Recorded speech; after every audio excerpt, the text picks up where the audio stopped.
Georgetown Hoyas with a 38-7 win over Lafayette. Jeremy Huber, Scott Jackson with you. And Scott, again, just a dominating performance by Georgetown. It sure was a dominating day from Georgetown. I mean, offensively, they were terrific. Their defensive line dominated this football game and really never gave Lafayette an opportunity to establish anything on the ground game or get in a drop-back pass game because the Georgetown defensive line seemed to spend the entire day in the Lafayette backfield.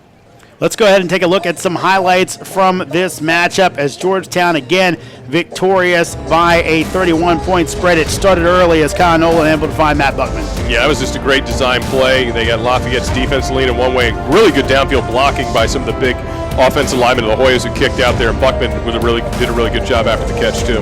Now we see the Georgetown defense start to step up, but not before this long completion from Reed to Mrazek. Mrazek had a good day, 7 catches, 103 yards, and we'll see a touchdown from him later, but that was about the only thing that went right today for Lafayette. And here's Kyle Nolan on the move. He's so good at it.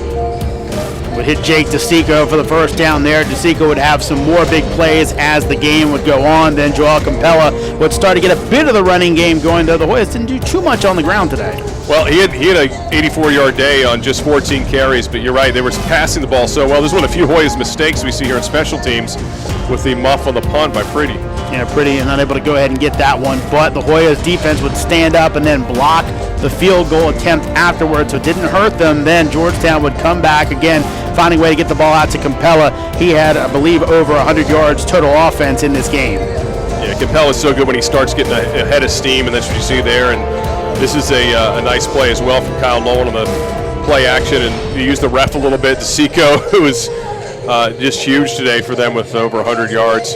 Yeah, he was all over the place, would end up going out with a shoulder injury. Don't know his status for next week as of yet, but Kyle Nolan looking very good. Again, would find Buckman for the touchdown. Yeah, Buckman was the touchdown maker there for a while today. Had a couple of scores in his 2 touches, his first 2 touches of the game, the 19-yarder and that 12-yarder you just saw. And we talked about the defensive front being dominant. Phil Novacki, big all day long. Novacki was terrific today, a few sacks in that one. And here's about the only thing that went right for Lafayette. And you know, they knew going in, the Hoyas did, that that was going to be a tough matchup, the big receivers. And Mrazek there, but then the Hoyas would answer right back. Again, DeSico down the middle in the post pattern for the score there. Yeah, great throw by Kyle Nolan. He had a terrific day, career day for Kyle Nolan, 311 yards, 5 touchdowns, and he did it with his legs, too. Look at the big fella go.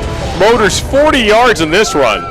Yeah, end up with a net 40 on the game, 48 yards total gained on the day for Nolan, but then he would go back to the more traditional way as we'd find DeSico again for the pass. It was pretty much the same pattern as the first touchdown from DeSico went on, and that was DeSico's second TD of the game and finished with 124 yards. And this is a nicely designed play here. And Brandon Williams taking the screen on the tunnel all the way down inside the 10-yard line. And then a few plays later, Georgetown would come right back and again find the end zone. This time a fantastic catch by Justin Hill. Yeah, excellent catch by Justin Hill. Got both feet in, too.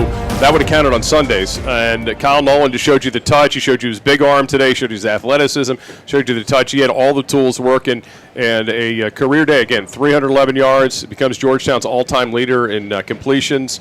So a terrific day here on homecoming for the senior quarterback. Yeah, you can't get much better than we got today. Perfect weather, a perfect outcome if you're Georgetown on homecoming, and the new first game on Cooper Field. It all went Georgetown's way, 38-7. So for my partner Scott Jackson, for Caitlin Mangum, and everyone that brought you this broadcast, I'm Jeremy Huber. Thanks for watching on the Patriot League Network. Georgetown 38-7 over Lafayette. Good afternoon, everybody.